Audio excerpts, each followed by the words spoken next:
If there is one dish that truly signifies the diversity of India, it's the curry. Depending on which state, region or even house you go to, the taste of the curry can be totally different. It's the spices that make it so. For instance, the trusted garlic. I'm going to meet a chef from India who's almost an encyclopedia on curries and try and understand what does it take to make a mean one.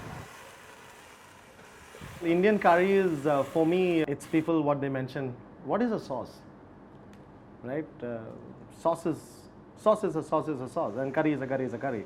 So you cannot probably say that I had bread or I had this chicken with a sauce, right? You got to mention what kind of sauce it is. So curry is basically a form.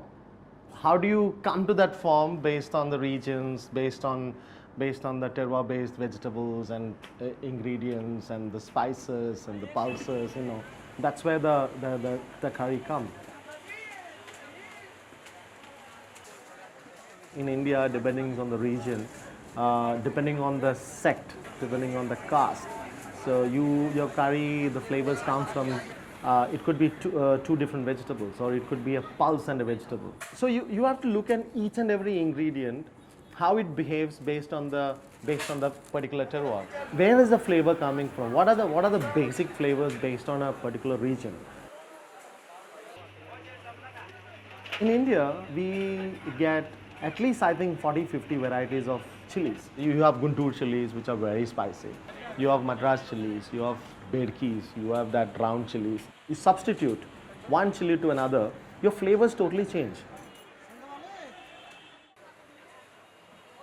Most of the time when the foreigners and tourists and they come here, they are fed with very complex layers of flavors which they are not exposed to. One thing I'll tell them is to go to the most simplest factor of making a curry. There's a lot of process and science behind making food. It's not about how well you make. It is, if you have to tell someone, so you should be able to tell them, oh, this is the actual process of making.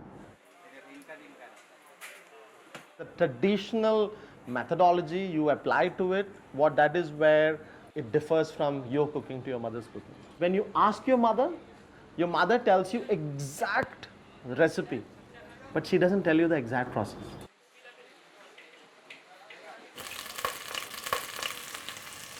I think there's a lot of energy in terms of the way we touch, feel every ingredient. You still want to keep your the base flavors intact and then build on top of that, so that when you eat, then it'll hit your memory somewhere. I only concentrate on one thing, that is balance. Flavor is subjective, but balance is not. It's very impossible to say how many curries.